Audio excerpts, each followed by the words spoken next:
মিশরের পশ্চিম সীমান্তে লিবিয়ান সীমান্ত থেকে মাত্র ৫০ কিলোমিটার দূরে সমুদ্রপৃষ্ঠ থেকে মাত্র ১৮ মিটার নিচে অবস্থান সিওয়াসিসের ঐতিহাসিক এই সল্ট লেকের। জলরাশি দেখতে পাচ্ছেন, এটি কোনো সাধারণ জলরাশি না, এটি হচ্ছে লবণ পানির লেক। এখানে যদি কোনো মানুষ সাঁতার কাটতে নামে তাহলে সে ভেসে থাকবে। এখান থেকেই প্রাচীনকালে রোম এবং কার্থেজিয়া সভ্যতায় লবণ রপ্তানি হতো। অবাক করা বিষয় হচ্ছে এখানকার লবণ দিয়েই হাজার হাজার বছর আগে প্রাচীন মিশরীয়রা মমি প্রস্তুত করতেন। বন্ধুরা দেখতে পাচ্ছেন যে পানিতে, এই লবণ পানিতে হাত দেওয়ার কারণে যে হাতে লবণ উঠে গেছে। এই টেস্ট না করলে বোঝা যাবে না, মানে গোটা মুখ এক চিমটি মুখের মধ্যে দিচ্ছিলাম, যে আঙুলের মধ্যে নিয়ে মুখ একদম তিতা হয়ে গেছে, মানে লবণের মধ্যে মুখে আর মানে কোনো স্বাদ পাইতেছি না মনে হচ্ছে। কতবার থুতু ফেললাম তারপরে লবণ একটা স্বাদ আছে। আজকে আমরা খুঁজে বের করব পবিত্র কোরআন এবং বাইবেলে বর্ণিত মৃত সাগর এবং কওমে লূত আলাইহিস সালামের সাথে সিওয়াসিসের এই সল্ট লেকের সম্পর্ক কি। জর্ডানের যে ডেড সি আছে, যেখানে মানুষ ভেসে থাকে, ঠিক একইভাবে একই কারণে এখানে ভেসে থাকবে। এই যে দেখা যাচ্ছে ডুবছোনা ভেসে আছে। স্বাগতম বন্ধুরা, সবাইকে শুভেচ্ছা জানাচ্ছি আমন দেবতা রায়ের প্রাচীন শহর সিওয়াসিস থেকে। বন্ধুরা, আমরা এখন যে পথ ধরে চলছি এ পথ হাজার হাজার বছরের প্রাচীন জনপদ। এখানেই ছড়িয়ে আছে হজরত ইউসুফ আলাইহিস সালামের সময় মানুষ যে দেবতার পুজো করত সে আমন দেবতার অরাকল মন্দির, যেটি একাধারে বিশ্বের প্রাচীনতম উপদেষ্টা কেন্দ্র হিসেবেও পরিচিত। কারণ এখানেই ছুটে এসেছিলেন বিশ্ববীর আলেকজান্ডার দ্য গ্রেট আমনের পুত্র উপাধি নিতে, যার মাধ্যমে মূলত তিনি মিশর কিংবা আফ্রিকা মহাদেশ শাসন করার বৈধতা পেয়েছিলেন। ঠিক একই কারণে হাজার হাজার বছর আগে আমনের এ অরাকল মন্দিরে আগমন করেছিলেন মিশরের লাস্যময়ী রানী ক্লিওপেট্রা। বন্ধুরা, আজকে আমরা যাচ্ছি মিশর লিবিয়া সীমান্তে, বিশেষ করে লিবিয়া সীমান্ত থেকে মাত্র ৫০ কিলোমিটার দূরে সমুদ্রপৃষ্ঠ থেকে মাত্র ১৮ মিটার নিচে ঐতিহাসিক সল্ট লেক দেখতে। বন্ধুরা, ধীরে ধীরে আমরা সল্ট লেকের এলাকায় প্রবেশ করছি। আপনাদের জ্ঞাতার্থে বলে রাখি, সিওয়াসিস হচ্ছে মিশরের ওয়েস্টার্ন ডেজার্টে অবস্থিত মরুভূমির মধ্যে সুজলা সুফলা গ্রাম।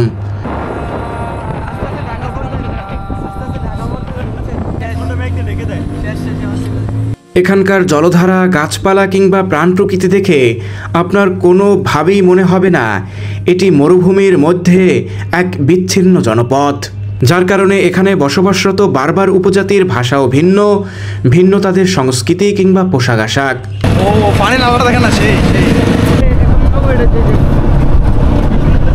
বন্ধুরা, ধীরে ধীরে আমরা এগোচ্ছি সেই লেকের দিকে।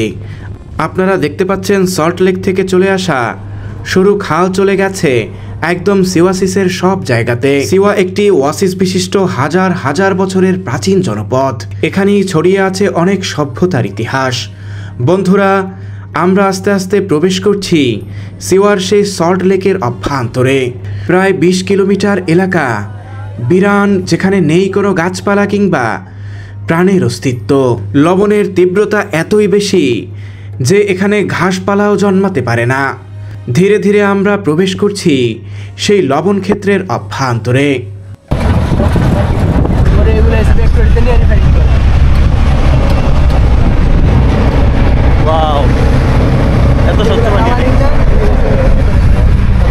আসসালামু আলাইকুম রহমতুল্লাহি ওয়া বারাকাতুহু।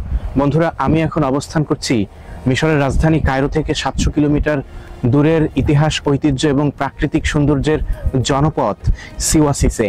আপনারা যে আমার পিছনে যে স্বচ্ছ নীলাভ জলের নীল জলরাশি দেখতে পাচ্ছেন, এটি কোনো সাধারণ জলরাশি না, এটি হচ্ছে লবণ পানির লেক। এখানে যদি কোনো মানুষ সাঁতার কাটতে নামে তাহলে সে ভেসে থাকবে, যেভাবে ভেসে থাকে জর্ডানের যে ডেড সি আছে, যেখানে মানুষ ভেসে থাকে, ঠিক একইভাবে একই কারণে এখানে ভেসে থাকবে। আপনারা যদি আশেপাশের এই পাথর সদৃশ যে জিনিসগুলো দেখতে পাচ্ছেন, এগুলো আপনাদের দেখে কি মনে হচ্ছে? এগুলো সবই হচ্ছে লবণ, এবং আশেপাশে কিন্তু বিশাল কর্মযজ্ঞ চলছে। এই লবণগুলো এখান থেকে উত্তোলন করে এবং বাজারজাত করা হয়। এখান থেকে প্রাকৃতিকভাবে সৌরশক্তি ব্যবহার করে লবণ উৎপাদন ও প্রক্রিয়াজাত করা হয়। এখানকার লবণ খনিজ সমৃদ্ধ এবং স্বাস্থ্যসম্মত বলে বিবেচিত। এটি মিশরের স্থানীয় বাজারে বিক্রি হয় এবং কিছু পরিমাণে ইউরোপ, মধ্যপ্রাচ্য ও আফ্রিকার দেশেও রপ্তানি করা হয়। কিছু ঐতিহাসিক সূত্র থেকে উল্লেখ পাওয়া যায় এ অঞ্চলের লবণ বাণিজ্যিকভাবে রোম ও কার্থেজিয়া সভ্যতায়ও রপ্তানি হতো প্রাচীন যুগে। বন্ধুরা দেখতে পাচ্ছেন যে পানিতে, এই লবণ পানিতে হাত দেওয়ার কারণে যে হাতে লবণ উঠে গেছে। এই যে পানির দেখতে পাচ্ছেন, পানির পাশে এই যে সাদা সাদা লবণ, এগুলো কিন্তু পানি থেকে লবণ হয়ে পাশে পাশে দানা বাঁধতেছে বরফের মতো করে। এবং আমার পায়ের নিচে যেগুলো দেখা যাচ্ছে এই যে পাথরের মতো, এগুলো লবণ। এবং এখান থেকে ওইদিকে দেখা যাচ্ছে যে বেকু চলতেছে, ওরকম বেকু দিয়ে কেটে কেটে কেটে কেটে এখান থেকে লবণ উত্তোলন করা হয়। লবণ পানির লেক আছে, ব্যাপারটা এমন না, এটি পুরো প্রাকৃতিক লবণের খনি বলা চলে। তো আমরা এখন এই খনিটা পুরোপুরি ঘুরে ঘুরে দেখতে চাই। আমাদের একজনে লবণ পানি মুখে দিয়েছিল, আমরা তার কাছ থেকে শুনবো যে আসলে লবণ পানি মুখে দেওয়ার পর তার অভিজ্ঞতা কেমন। নাইম ভাই, একটু বলেন তো ভাই, লবণ পানি তো মুখে দিয়েছিলেন, কি অবস্থা হয়েছে? অভিজ্ঞতা বলার মতো না আসলে, মানে এত বেশি পরিমাণ লবণ যে আসলে এটা টেস্ট না করলে বোঝা যাবে না। মানে গোটা মুখ জাস্ট এক চিমটি মুখের মধ্যে দিয়েছিলাম, যে আঙুলের মধ্যে নিয়ে মুখ একদম তিতা হয়ে গেছে। মানে লবণের মধ্যে মুখে আর মানে কোনো স্বাদ পাইতেছি না মনে হচ্ছে। কতবার থুতু ফেললাম, তারপরে লবণ একটা স্বাদ আছে। বন্ধুরা অনেকেই কিন্তু এখানে এসে গোসল করে।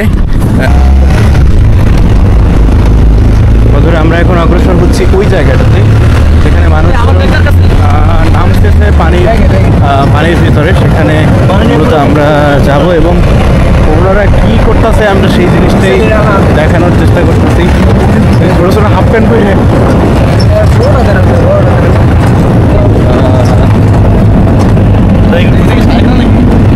হইতে পারে। বন্ধুরা দেখতে পাচ্ছেন যে আমরা ওই ক্ষেত্র থেকে অন্য এক ক্ষেত্রতে আসছি, যেখানে মানুষজন মানে অনেকেই পানিতে নেমেছে, এমন একটা জায়গায় আমরা এসেছি। এবং আমরা এখানে দেখতে চাই আসলে লবণ পানিতে মানুষ কীভাবে ভেসে থাকে। যদিও এর আগে জর্ডানের যে ডেড সি সেখানে আমরা দেখেছি, এখন এখানে আমরা দেখতে চাই। প্রাচীন মিশরীয় সভ্যতার অন্যতম বিস্ময় হচ্ছে মমি। হাজার হাজার বছর আগে এখানকার লবণ দিয়েই মিশরীয় সভ্যতায় প্রাচীন মমিগুলো যে প্রস্তুত করা হতো, সেগুলো এখানকার লবণ ব্যবহার করেই তৈরি করা হতো। এছাড়াও ইতিহাসে এভাবেই বর্ণনা এসেছে, সিওয়ার সল্ট লেকের লবণ প্রাচীনকাল থেকেই ব্যবহার হয়ে এসেছে বিভিন্ন কাজে, বিশেষ করে মমি প্রস্তুতকরণে ও মমি সংরক্ষণে এখানকার লবণ গুরুত্বপূর্ণ এবং প্রধান উপকরণ হিসেবে ব্যবহার করা হতো। কিছু কিছু ঐতিহাসিক সূত্রে উল্লেখ পাওয়া যায় এ অঞ্চলের লবণ বাণিজ্যিকভাবে রোম এবং কার্থেজিয়া সভ্যতায় রপ্তানি হতো। সিওয়া অঞ্চলটি প্রাচীন মিশরীয় ও গ্রিক রোমান যুগেও গুরুত্বপূর্ণ ছিল, কারণ এখানে অবস্থান ছিল আমুন রায়ের মন্দির, যেটি অরাকল অফ আমুন হিসেবেও পরিচিত। আলেকজান্ডার দ্য গ্রেট সিওয়াতে এসে সেই ঐতিহাসিক মন্দির পরিদর্শন করেন এবং এখান থেকে তিনি অরাকল বা পরামর্শ নিয়েছিলেন মিশরের শাসক হিসেবে। একইভাবে ইতিহাসের রহস্যময় লাস্যময় রানী ক্লিওপেট্রাও এ অঞ্চলে এসেছিলেন আমুন দেবতার উপাসকদের কাছ থেকে এ অঞ্চল শাসনের অরাকল বা পরামর্শ নিতে। বন্ধুরা দেখতে পাচ্ছেন অনেকেই কিন্তু পানিতে নেমে গেছে এবং দেখা যাচ্ছে তারা কিন্তু ভেসে আছে। দেখা যাচ্ছে যে তারা কিন্তু ভেসে আছে পানিতে। আমার কাছে কিছুটা অবিশ্বাস্য হলেও সত্য যে মানুষ এখানে পানিতে নেমে এভাবে ভেসে থাকে, যেটা কিছুটা মানে বিস্ময়কর একটা ব্যাপার, কিন্তু বিস্ময়কর হলেও তো সত্য যে মানুষ পানিতে নেমে এভাবে ভেসে আছে। বন্ধুরা অবশেষে কিন্তু আমরা নামার জন্য প্রস্তুতি নিচ্ছি, অনেকেই কিন্তু নেমে গেছে, তো আমরাও নামবো। দেখতে পাচ্ছেন যে কত স্বচ্ছ পানির লেক এবং অনেকেই কিন্তু এখানে ভেসে আছে, অনেকে কিন্তু এখানে ভেসে আছে দেখতে পাচ্ছেন বন্ধুরা। আমরাও নাম বন্ধুরা দেখতে পাচ্ছেন অনেকেই কিন্তু পানির উপরে ভেসে আছে। এই যে দেখা যাচ্ছে, এই যে দেখা যাচ্ছে ডুবছে না, ভেসে আছে। এই যে দেখা যাচ্ছে, এই যে দেখা যাচ্ছে ইমাম ভাই ইমাম ভাই কেমন লাগতেছে? মানে কেমন লাগতেছে আমি বুঝাইতে পারবো না, কারণ এই মরুভূমির মাঝখানে আপনি এই যে লবণাক্ত পানিগুলো আসলে অবিশ্বাস্য। যদি কেউ না দেখে তাহলে বুঝতে পারবে না যে আল্লাহ তাআলা সৃষ্টির কত মানে বৃহত্তম একটা অংশ এখানে পড়ে আছে, এবং আল্লাহ তাআলার সৃষ্টি কত মানে যে আশ্চর্যপূর্ণ, যদি এখানে না আসে তাহলে আসলে কেউ বুঝতে পারবে না। তো এখানে আমরা আছি, মিশরীরা আছে, তো অনেক ভালো লাগতেছে আর কি। ও ভাই, অনেকেই নামছে। ভাই কেমন লাগতেছে? ভাই অসাধারণ অনুভূতি, যা প্রকাশ করার মতো না। বন্ধুরা আমিও কিন্তু এখানে নেমেছি এবং অবিশ্বাস্য ব্যাপার হচ্ছে তাদের মতো করে আমিও কিন্তু ভেসে আছি। অবিশ্বাস্য ব্যাপার এটা, একদিকে বৈজ্ঞানিকভাবে ব্যাখ্যা করা যায়, সর্বোপরি হচ্ছে এটা আল্লাহ তাআলার একটা কুদরত যে মানুষ কিভাবে এই স্বচ্ছ নীল জলরাশির উপরে মানুষ ভেসে থাকে। ঠিক একইভাবে আপনাদের আগেও বলেছি কিন্তু ডেড সিতেও মানুষ ভেসে থাকে, যদিও এটা ডেড সি না বা ডেড সির কোনো অংশও না, এটা লবণের ক্ষেত্র, এটা লবণের খনি, এবং এই লবণ পানিতে মানুষ কিন্তু ভেসে আছে ঠিক যেভাবে ডেড সিতে মানুষজন ভেসে থাকে। আমাদের সাথে তো অনেকেই আছে, সবার সাথেই তো আপনাদের পরিচয় করিয়ে দিলাম। সাইফুল ভাই কিছু বলেন ভাই, লবণ পানিতে কেমন লাগতেছে? আসলে আলাদা একটা অনুভূতি, এটা বলে প্রকাশ করা যাবে না। অনেক সুন্দর লাগছে, অনেকদিন পর সাঁতার ছাড়াই ভেসে ভেসে চড়তে পারতেছি, এটা আসলে অনেক আনন্দদায়ক, আলহামদুলিল্লাহ। বন্ধুরা সবাই কিন্তু মোটামুটি কেউ কেউ ছবি তুলতেছে এবং কেউ কেউ ভিডিও করতেছে, যদিও সর্বোপরি আমাদের একটা আনন্দ ঘন উপলক্ষ তৈরি হয়েছে যে আমরা ভেসে আছি পানির উপরে। এটা সত্যি অবিশ্বাস্য। সিওয়া অঞ্চলটি ইসলামিক ইতিহাসে সরাসরি উল্লেখ নেই, তবে এটি প্রাচীন আমুন সংস্কৃতির জন্য বিখ্যাত, কারণ এখানেই অবস্থান ছিল আমুন দেবতার অরাকল মন্দির। কিছু কিছু স্থানীয় লোককথায় এ লেককে বা এ সল্ট লেককে ঐশ্বরিক আশীর্বাদ হিসেবে বিবেচনা করা হয়। এবার বন্ধুরা আমরা জানব জর্ডানে অবস্থিত ডেড সি এবং সিওয়াসিসের মধ্যে কি পার্থক্য রয়েছে। ডেড সি জর্ডান ও ইসরায়েলের মধ্যে অবস্থিত, যা পৃথিবীর সর্বনিম্ন স্থান, সমুদ্রপৃষ্ঠ থেকে 430 মিটার নিচে, এবং ডেড সির পানি সিওয়াসিসের পানির চেয়েও অত্যন্ত লবণাক্ত। সিওয়াসিসের লবণাক্ততা ডেড সির মতো এত উচ্চতর নয়, তবে উভয় প্রাকৃতিক লবণ উৎপাদনের জন্য গুরুত্বপূর্ণ। এছাড়াও ডেড সি বাইবেল ও ইসলামিক ইতিহাসে, বিশেষ করে কুরআনুল কারিমে কওমে লূত আলাইহিস সালামের কাহিনী হিসাবে উল্লেখ এসেছে, এবং কুরআন হাদিসের বর্ণনা অনুযায়ী ডেড সিকে অভিশপ্ত স্থান হিসেবেও বিবেচনা করা হয়।